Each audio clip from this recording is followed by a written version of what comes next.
Welcome to Frenchy Tales. Make your learning journey fun and exciting with engaging stories. Pendant 3 mois, j'ai aidé un homme en secret. J'ai fait comme si je le connaissais à peine. Puis, un jour, il a failli me surprendre alors que je déposais un panier devant sa porte. Je m'appelle Eléa, j'ai 32 ans, je travaille dans une petite bibliothèque. Ma vie est calme, parfois elle me semble même trop calme. Je vis seule dans un petit immeuble. Les murs sont fins, alors j'entends parfois les autres habitants rire, parler ou regarder la télévision. Mais dans mon appartement, tout est silencieux. Je mange seule, je lis seule, je dors seule. Un homme vit à l'étage au-dessus. Il s'appelle Louis. Il a 40 ans. Sa femme est décédée l'année dernière. Les habitants de l'immeuble disent qu'il était autrefois gentil et sociable. Mais maintenant, il semble toujours fatigué. Ses yeux sont tristes. Il marche lentement et il porte toujours son alliance. Chaque matin, je le vois dans le couloir. Il dit « Bonjour », je réponds « Bonjour », puis nous partons chacun de notre côté. C'est tout. Nous ne parlons jamais davantage. Parfois, je sens l'odeur du thé noir qui vient de son appartement. Ma mère adorait le thé noir. Elle est morte il y a 3 ans. Alors, chaque fois que je sens cette odeur, je pense à elle. La porte de Louis est vieille et marron. Il y a un petit paillasson devant. Le paillasson dit « Bienvenue », mais personne ne lui rend jamais visite. Mon secret a commencé un lundi froid. J'étais assise dans mon appartement quand j'ai entendu un bruit venant de l'étage supérieur. Au début, j'ai cru que c'était le vent. Puis j'ai compris. Louis pleurait. Le son était faible, presque caché. Mais je l'ai entendu, et cela m'a brisé le cœur. Je voulais l'aider. Mais nous n'étions pas amis, nous n'étions que voisins. J'étais timide, il était discret. Alors, j'ai fait la seule chose que je pouvais faire. J'ai commencé à l'aider sans montrer mon visage. La première fois, j'ai écrit un petit mot. Il disait « Vous n'êtes pas seul, voisin ». Je l'ai glissé sous sa porte, puis je suis redescendue en courant. Mes mains tremblaient. Le lendemain matin, Louis m'a dit bonjour comme d'habitude. Il n'a pas parlé du mot. Peut-être qu'il ne savait pas quoi dire. Peut-être qu'il ne voulait pas poser de questions. Mais j'ai remarqué quelque chose. Ses épaules n'étaient plus aussi basses qu'avant. Ses yeux ne restaient plus fixés sur le sol. Pendant une seconde, j'ai cru qu'il allait sourire. Cela m'a suffi. Alors j'ai continué. La semaine suivante, j'ai laissé un autre mot, puis un autre, toujours court, toujours anonyme. Un lundi, je suis montée avec un nouveau mot dans la main. Il disait « Aujourd'hui peut encore être une bonne journée ». Le couloir était vide. Je me suis baissée et j'ai glissé le papier sous sa porte. Puis j'ai entendu des pas. Mon corps s'est figé. Je me suis relevée trop vite et mes clés sont tombées de ma main. Elles ont fait un bruit fort sur le sol. J'ai attendu, terrifiée, que quelqu'un apparaisse. Mais le couloir est resté vide. J'ai ramassé mes clés et je suis redescendue rapidement. Mon secret était toujours en sécurité. Quelques jours plus tard, j'ai rencontré Louis près de l'ascenseur. Il portait 2 sacs de course lourds. L'un contenait du pain, l'autre contenait des légumes. Il avait l'air fatigué. J'ai tenu la porte de l'ascenseur pour lui. « Bonjour » a-t-il dit. « Bonjour » ai-je répondu. Nous sommes restés silencieux ensemble, puis une carotte est tombée de l'un de ses sacs. Je l'ai ramassée et je la lui ai rendue. « Merci » a-t-il dit. Son sourire était discret, triste mais sincère. Quand nous sommes arrivés à son étage, il s'est dirigé vers sa porte. Je l'ai suivi parce que j'allais prendre les escaliers. « Avez-vous besoin d'aide » ai-je demandé. Il s'est arrêté et m'a regardé. Pendant un instant, il a semblé surpris. « Non, merci » a-t-il répondu. « Je vais bien. » Mais ses mains tremblaient. Devant sa porte, j'ai vu une petite rose dans un pot bleu.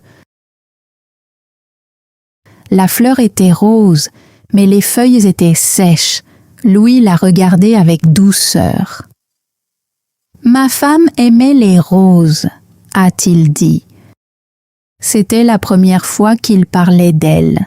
« Elle est très belle » ai-je dit. « Oui » a-t-il répondu. « Mais j'oublie parfois de l'arroser. » Après qu'il soit rentré chez lui, je suis restée là pendant un moment. La rose semblait avoir soif. Cette nuit-là, je n'ai pas réussi à dormir. Alors, j'ai rempli une petite tasse d'eau.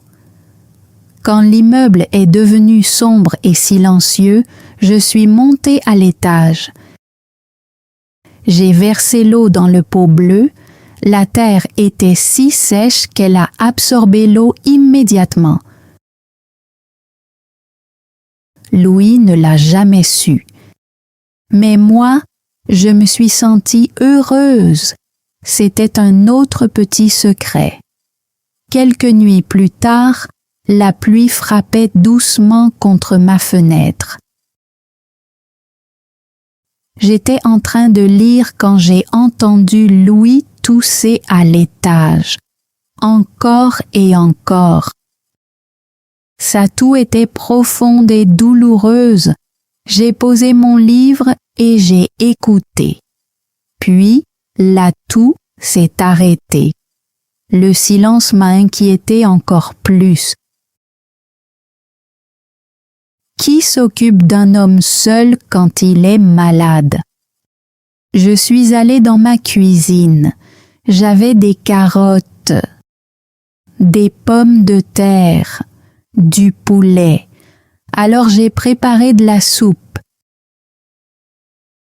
Une soupe simple, une soupe chaude, le genre de soupe que ma mère préparait quand j'étais malade.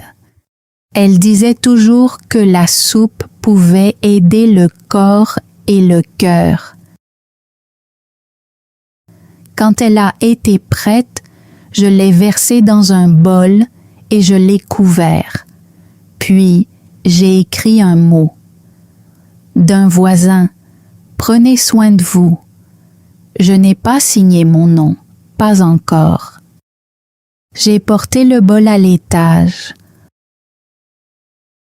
Le couloir était vide. J'ai posé le bol devant la porte de Louis, puis j'ai frappé doucement 2 fois et je suis redescendue en courant. Dans mon appartement, j'ai écouté. Une porte s'est ouverte. Des pas lents. Puis, la porte s'est refermée. Il avait pris la soupe. Cette nuit-là, j'ai dormi paisiblement. Et à l'étage, Louis n'a plus toussé. Le lendemain matin, j'ai ouvert ma porte et j'ai vu un mot plié sur mon paillasson. Mes mains tremblaient quand je l'ai ramassé. L'écriture était soignée. Il y était écrit « Merci ». La soupe était parfaite. Louis. J'ai serré le mot contre ma poitrine. Il savait. Ou peut-être qu'il avait deviné. Mais il n'a rien demandé. C'étaient ses premiers vrais mots pour moi, pas seulement « bonjour ». De vrais mots, des mots gentils. J'ai rangé le mot dans mon tiroir. C'est comme cela que tout a commencé. Un bol de soupe, un petit mot, un merci discret. Et, d'une certaine manière, je savais que ce n'était que le début. Le dimanche est devenu mon jour spécial. Chaque dimanche, je me réveillais tôt. Je préparais du thé chaud, j'achetais du pain frais à la boulangerie. Je préparais tout lentement et avec soin. Le premier dimanche, je n'ai laissé que du thé. Je l'ai versé dans un thermos pour qu'il reste chaud. Puis j'ai écrit un petit mot. Thé du dimanche de la part d'un ami. Je l'ai laissé devant la porte de Louis. J'ai frappé 1 fois, puis je suis vite redescendue. Plus tard, j'ai trouvé sa réponse sur mon paillasson. Le thé était délicieux, merci voisin. Après cela, j'ai continué. Le dimanche suivant, j'ai ajouté du pain, puis des fruits,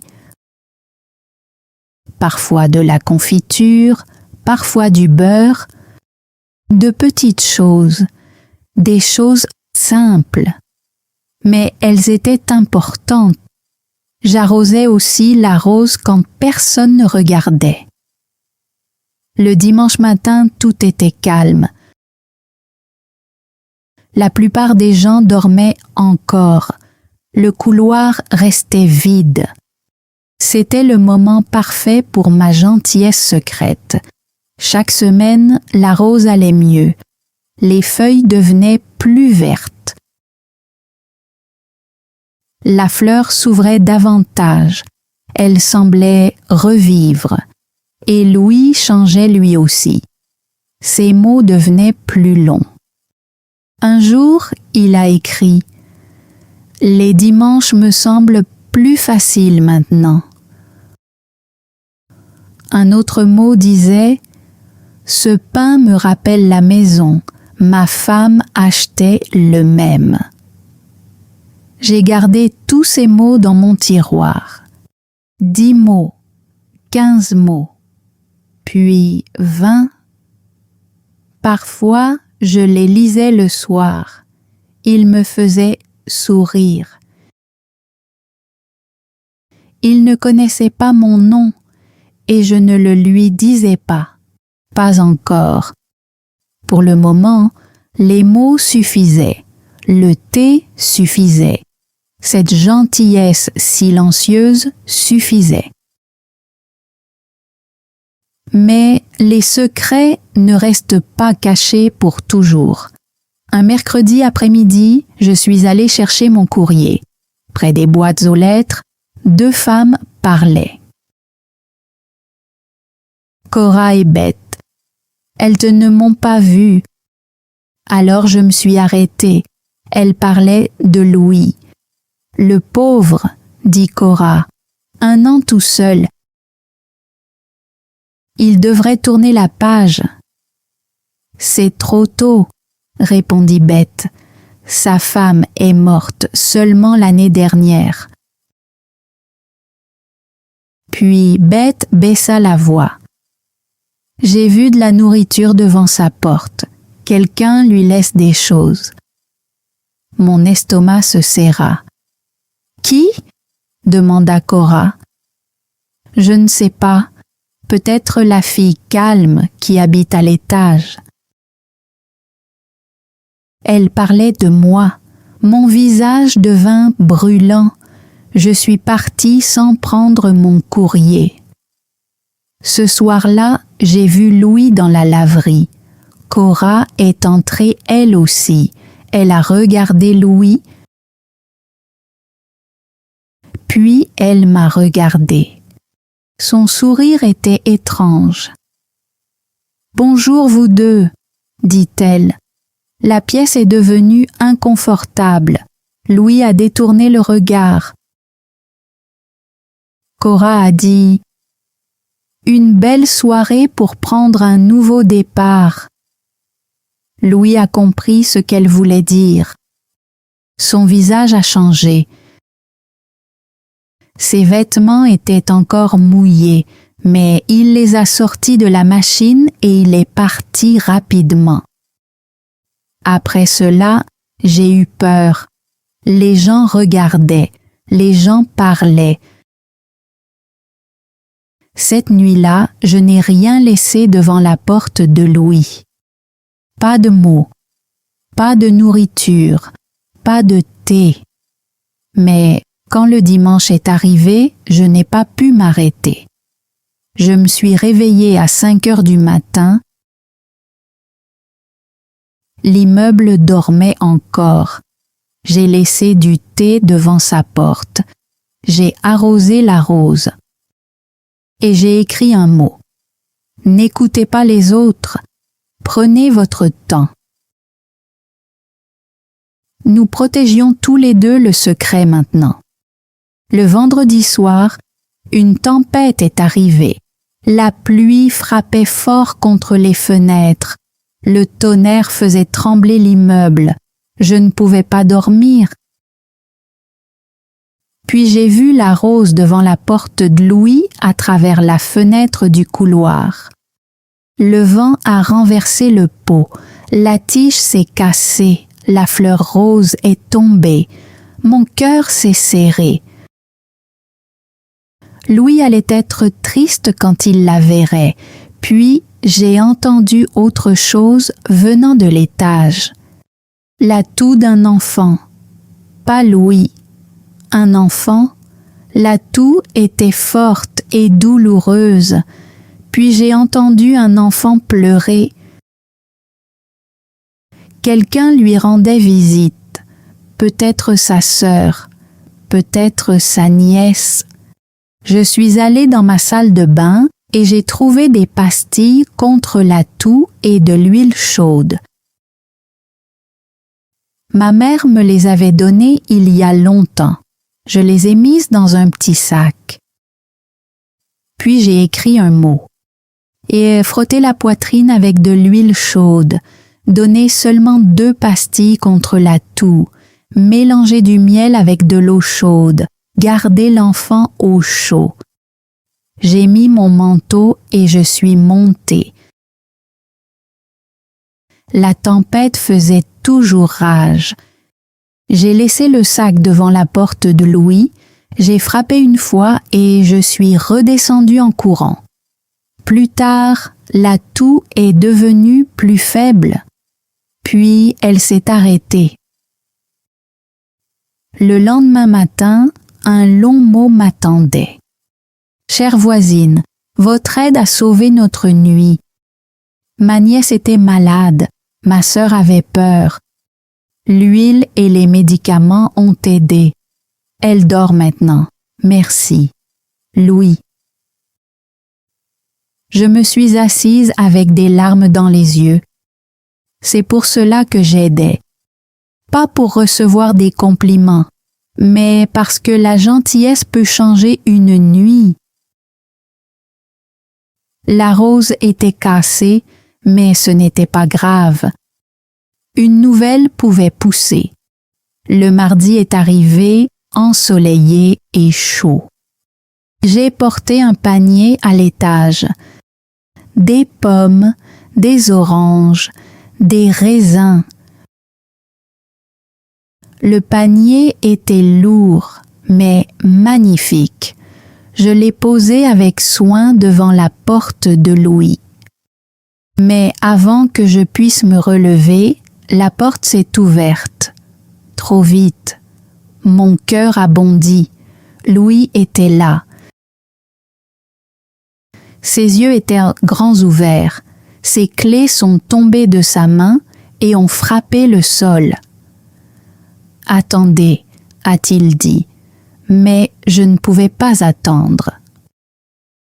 « Pas comme ça, pas encore. J'ai couru dans les escaliers, j'ai failli tomber, mais je me suis retenue à la rampe. Mon visage brûlait de peur et de honte. Ce n'était pas comme cela que cela devait arriver. Je suis arrivée à mon appartement. Mes mains tremblaient tellement que je n'arrivais pas à ouvrir la porte. Finalement, je suis entrée et j'ai fermé la porte derrière moi. Je me suis appuyée contre la porte en respirant rapidement. M'avait-il vu? Savait-il? Allait-il me trouver étrange? Allait-il le dire à tout le monde? Je suis restée dans mon appartement toute la journée. Je ne suis pas allée chercher mon courrier, je ne suis pas sortie. Le soir, j'ai préparé le dîner, mais je n'ai pas pu manger. Tout semblait aller mal. Mon secret n'était plus en sécurité. Cette nuit-là, une lettre est arrivée sous ma porte. J'ai entendu le papier glisser sur le sol. Mon cœur s'est mis à battre très vite.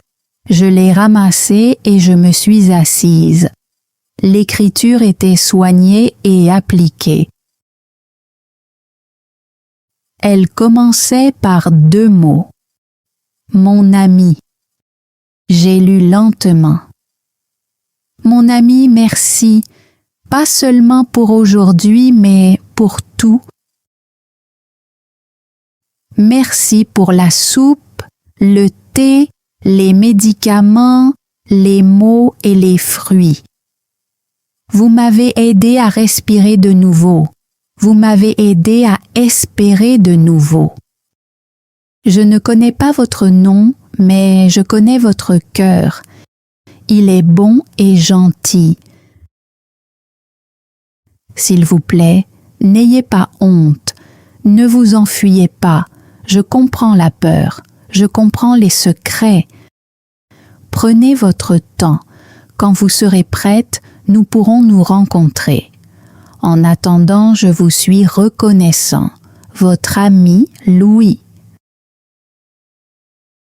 Mes yeux se sont remplis de larmes, mais je souriais aussi. Il comprenait. Il ne me trouvait pas étrange. Il ne me forçait pas. Il attendait simplement. Tout en bas, il avait ajouté une autre phrase. Les raisins étaient délicieux, et n'oubliez jamais ceci. Vous n'êtes pas seul non plus. J'ai serré la lettre contre ma poitrine. Puis, je l'ai rangée avec les autres dans mon tiroir. Il y en avait beaucoup maintenant. Chacune était précieuse. Le lendemain, j'ai décidé d'être courageuse. Je ne me cacherai plus. Le jeudi après-midi, je me suis arrêtée devant la porte de Louis. Ma main tremblait, mais j'ai frappé 3 fois. Louis a ouvert la porte. Pendant une seconde, il a semblé surpris. Puis son visage est devenu doux. « Bonjour », a-t-il dit. « Bonjour », ai-je répondu. « Pouvons-nous parler ?»« Oui », a-t-il dit. « Entrez, je vous en prie. » Son appartement sentait les livres et le thé. Il y avait des photos sur les murs, des photos de sa femme. Il a préparé du thé pour nous deux. Nous nous sommes assis à sa table de cuisine en bois. Pendant un moment, aucun de nous n'a parlé. Puis j'ai enfin dit la vérité. Je suis la voisine. C'est moi qui ai laissé les mots. La soupe, le thé du dimanche, les médicaments, tout. Il a hoché la tête. Je sais, a-t-il dit doucement. Mais il m'a quand même laissé parler. Pourquoi? A-t-il demandé. Pas avec colère, simplement avec douceur. J'ai baissé les yeux vers ma tasse. Ma mère est morte il y a 3 ans, ai-je dit. Le cancer l'a emportée lentement. Après sa mort, mon appartement est devenu si silencieux, j'avais l'impression d'avoir disparu. Ma voix s'est brisée. J'ai respiré et j'ai continué. Quand je vous ai entendu pleurer ce matin-là, j'ai reconnu ce son, j'ai reconnu cette douleur.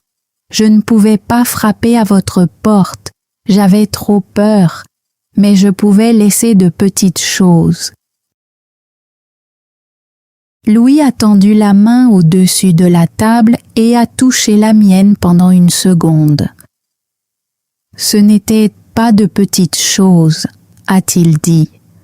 C'était tout. Puis il m'a parlé de sa femme.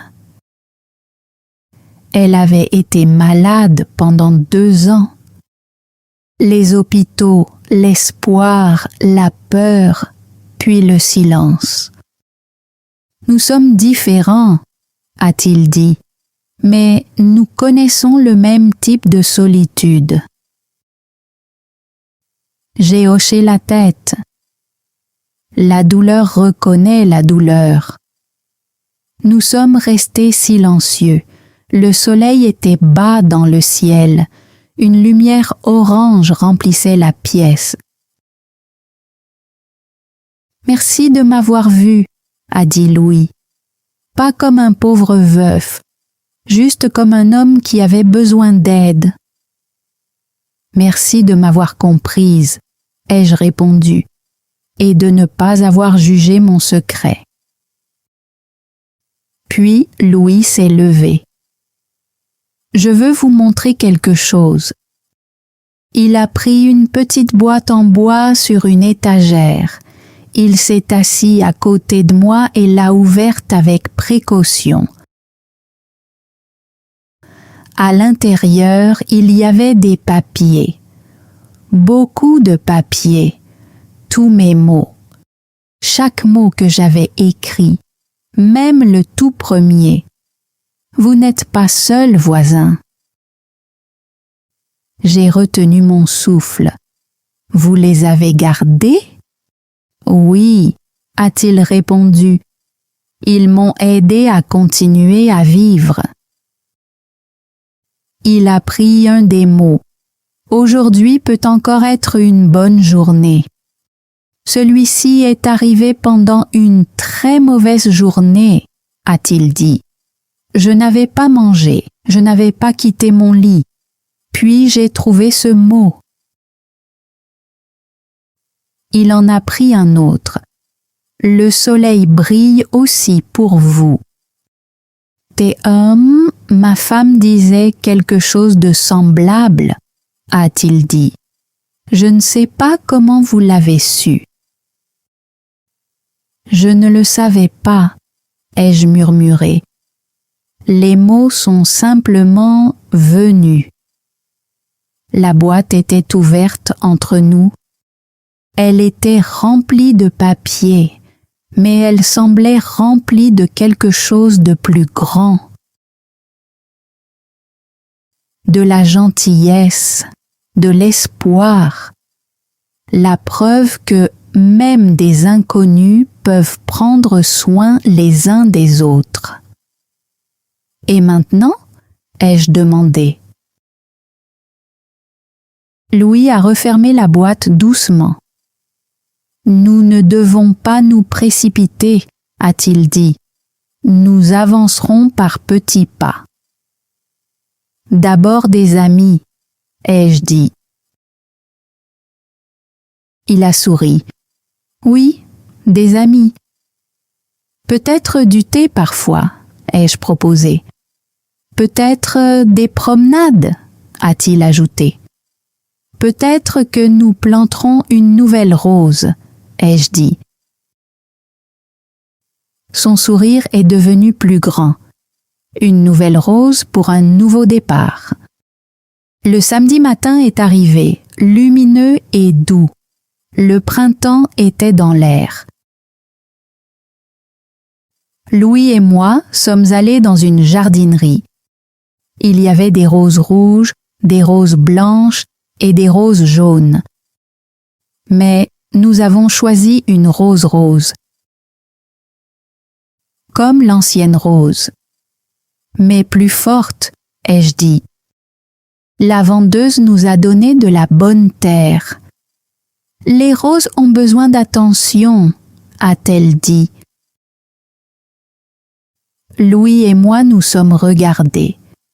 Nous le savons, a-t-il répondu. Nous avons apporté la rose sur son balcon. Le balcon était petit, mais le soleil était chaud. Louis a versé de la terre dans un grand pot. Je l'ai mélangée avec mes mains. Nous avons placé la rose avec soin. Pas trop profondément, pas trop haut, juste comme il fallait. Puis, je l'ai arrosée lentement. Les feuilles brillaient à la lumière. Elle a l'air heureuse, ai-je dit. Elle ressemble à l'espoir, a répondu Louis. Nous sommes restés là ensemble. En bas, des voisins passaient. Certains levaient les yeux. Peut-être qu'ils parleraient, peut-être qu'ils se poseraient des questions. Mais cette fois, cela ne m'importait pas. Le secret était terminé. Mais quelque chose de meilleur avait commencé. Le dimanche restait spécial. Seulement maintenant, nous le partagions. Merci, Eléa, a dit Louis. Entendre mon prénom dans sa voix m'a réchauffé le cœur. Merci, Louis, ai-je répondu, d'avoir attendu, d'avoir compris et d'avoir été courageux toi aussi. La rose se trouvait entre nous, petite, rose, vivante. Le passé était toujours avec nous. Sa femme, ma mère, les personnes que nous avons aimées, la douleur que nous avons portée. Mais le passé ne nous empêchait pas de guérir. Il nous rendait plus doux, il nous rendait plus gentils, il nous aidait à nous comprendre. Deux personnes seules l'étaient un peu moins maintenant. Deux cœurs brisés étaient encore brisés, mais ils guérissaient. Parfois, la gentillesse commence en secret. Parfois, un petit mot peut ouvrir une porte. Parfois, un bol de soupe, une tasse de thé ou une rose peuvent tout changer. Merci d'avoir regardé toute cette histoire. L'histoire de Eléa et Louis nous enseigne une belle leçon. Parfois, un petit acte de gentillesse peut toucher un cœur qui se sent complètement seul. Un simple mot, un bol de soupe, une tasse de thé, une fleur. Ces choses semblent petites, mais elles peuvent donner de l'espoir à quelqu'un. Eléa a aidé Louis en secret, mais à la fin, sa gentillesse l'a aidé à guérir elle aussi. Parce que lorsque nous donnons de l'amour avec un cœur sincère, nous recevons aussi de la lumière dans notre propre vie. Le mot français du jour est la gentillesse. Cela signifie kindness. Écrivez une phrase simple dans les commentaires avec le mot gentillesse. Par exemple, la gentillesse peut changer la journée de quelqu'un. Ou Eléa a montré de la gentillesse envers Louis. Dites-moi aussi, aideriez-vous un voisin solitaire comme Eléa l'a fait, oui ou non? Écrivez votre réponse dans les commentaires. Si cette histoire vous a aidé à pratiquer votre compréhension du français, abonnez-vous à Frenchy Tales pour découvrir d'autres histoires simples en français. Continuez à écouter, continuez à apprendre et à bientôt dans la prochaine histoire. Thanks for joining Frenchy Tales. Don't forget to like, subscribe, and keep learning through stories. See you next time.